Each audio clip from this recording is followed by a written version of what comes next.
Most people have no understanding of how pensions really work. And when I say most people, I include almost everybody who runs a pension company, almost everybody in the City of London, most politicians, and most people who will be watching this video. And I'm sorry to have to tell you this, but when I say you don't understand pensions, I really mean it. Because you probably think that a pension arrangement is something that you pay money into one day, and sometime deep into the future, you will claim it back by way of an income. And in the meantime, that money will be saved either in a bank saving account on your behalf by a pension fund, or in shares, or in property, or whatever. That isn't really how pensions work. That is the microeconomic description of how we try to provide pensions now. But the truth is, there is what I call a fundamental pension contract between generations, which we have to respect if pensions are going to work, and we don't do that. And that's precisely why we have so many problems with pensions in the UK and in other countries around the world. But let's concentrate on the UK for now. Let me explain what this fundamental pension contract is. And this, I stress, is a macroeconomic contract. In other words, it's between whole generations, one with another. It's not between you and a pension company or you and your children.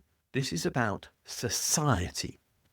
And the basic fundamental pension contract is this, that a generation who is in work will build assets and infrastructure so that when they come to their retirement age, those assets and that infrastructure will be available for use by a younger generation who will use them in the course of their work so that they can generate an income that would be bigger than they could otherwise achieve.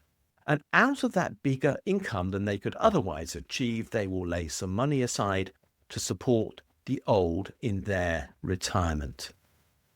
In other words, the older generation has a duty to basically build things for the younger generation to use so the younger generation can, in exchange, keep the elderly when they can no longer work. That is the fundamental pension contract. You'll notice I said nothing about savings mechanisms, stocks and shares, or anything else. I'm talking about real economic activity here. Because let's be clear about it. What the elderly live off is not a pension annuity, nor is it a pension drawdown, nor in some senses is it the money that is actually given to them by the state, paid for through taxation. They live off is the income generated by those still in work when they no longer are. And this is the point that our pension contracts all fundamentally ignore, and which is why I say that people don't understand pensions. The old are dependent on the young giving up their incomes that they have generated to support the elderly. If I am retired and not working, but wish to eat, I have to take the food off the table of somebody who has generated that food so that I may eat it. That's what I'm talking about here, a fundamental macroeconomic truth, that the elderly want the younger generation to pass over parts of their income to them so that they might survive. And this is not a private arrangement. This is something that has to take place on a macro scale. And why do I say that people don't understand pensions as a result? That's because almost all the private pension arrangements we have fail to recognise this fundamental social contract. In particular, since we have basically outsourced all pension provision, bar the state pension, and that's not very big, to the private sector, what the private sector does is save pensioners money, pension contributors money, and it doesn't actually fund investment. So remember what I said the generation in work has to do. They have to create assets and infrastructure that they can pass on to the next generation. But that is not what private pensions do. What private pensions do is put money into speculative assets, things like stocks and shares. things like speculative buildings. And those buildings are bought so they can be sold at a profit, they hope. And the people they hope will buy those buildings at a profit will be the next generation. But the point is, if that building created no new real value in the economy, it was merely bought and sold for speculative purposes. And exactly the same happened with shares. If buying and selling those shares created no new real value in the economy, because buying a share does not result in more funds being made available to a company for investment to take place or to create any new jobs, but does just provide a return to those who trade in them, who are the people in the City of London, then there is no real gain as a consequence of the pension saving, which is what we now prioritise as the mechanism to deliver our old age pensions. It's not saving that we need to do as part of our pension arrangements. It's investment that we need to do as part of our pension arrangements. And savings and investment are not the same thing. Saving is a passive activity of putting money aside. Investment is an active activity because it creates new assets, or it creates new skills, or whatever it might be. But it is a positive action to create value, whereas saving is simply withdrawing money from the economy so that one day you might be able to go and pick it up again. And there is in our current private pension arrangement no recognition of this fact. There is, in fact, no recognition of the fact that the working generation has this duty to create assets to pass on to the next generation. Instead, all they have to pass on to the next generation is some overvalued shares or some overvalued properties. There's no value inherent in them, particularly if the next generation decides, well, I'm sorry, but you didn't leave me assets and skills or anything else which are going to boost my income to put aside to keep you going in your retirement. And this is what really worries me. Now, pay-as-you-go pensions, and our state pension is a pay-as-you-go pension, do not suffer as much from this malaise as the entire private pension industry does. Basically, at present, the entire private pension industry is completely missing the point. All that speculation that it does, all that investment that supposedly goes on through the City of London is just saving. And very, very, very little at all real value is created as a result. That's not quite the case with regard to pay-as-you-go pensions, like the state pensions. They actually do recognise that the younger generation is keeping the older generation, because the older generation's pay-as-you-go pension is paid by people who are young and in work now, and therefore that part of the equation, the reality that the old live off the backs of the young, is reflected in the state pension. And to that degree, it's a better scheme than the private pension schemes that we've got, because there's a degree of honesty in it which private pensions completely lack.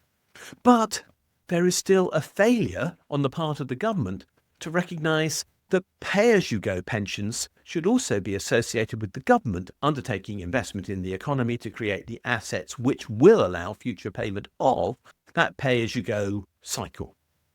That isn't happening.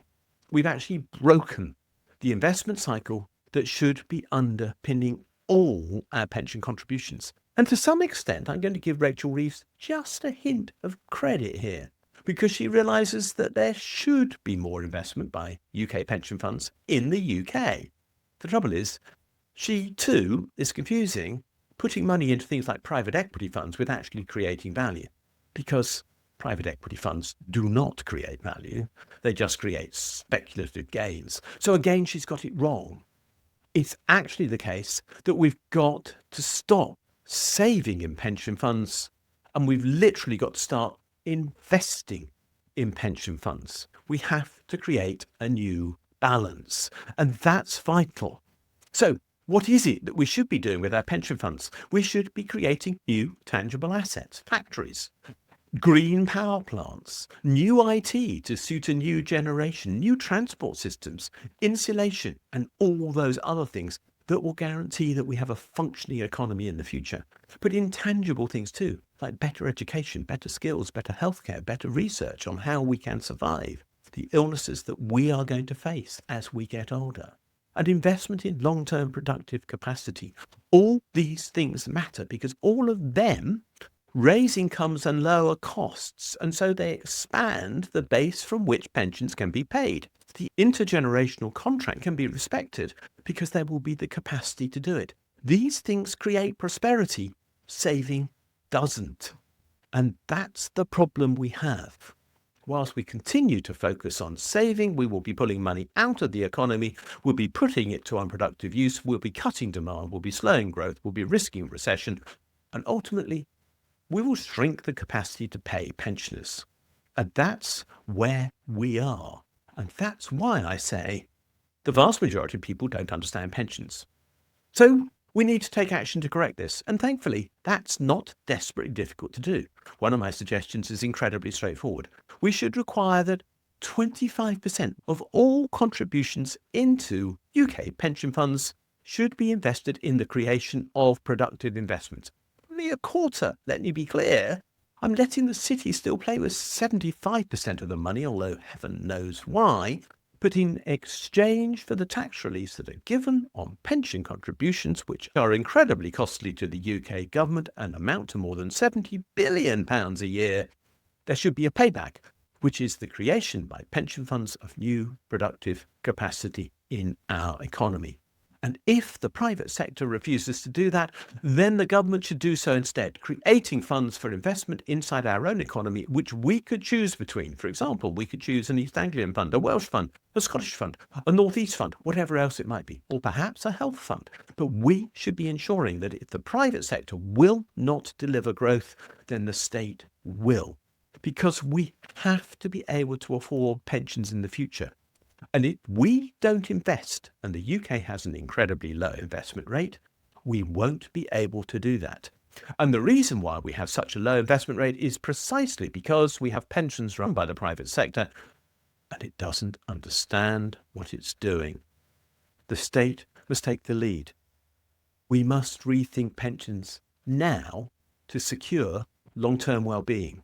If we don't, we're in the deepest, darkest trouble. Thanks for watching this video. If you've enjoyed it, please do click the like and subscribe buttons because they do genuinely help us spread the word on YouTube.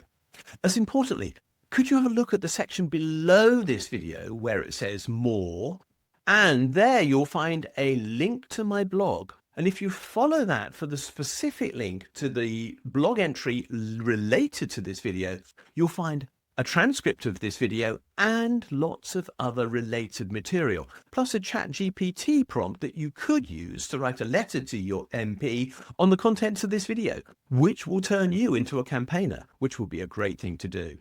Finally, if you do appreciate the work we're doing, can you think about giving us a donation? If you'd like to do so, there's a link below, or you can find one on my blog where there's a Ko-fi button saying, please buy me a coffee. Thanks a lot, and we'll see you again soon.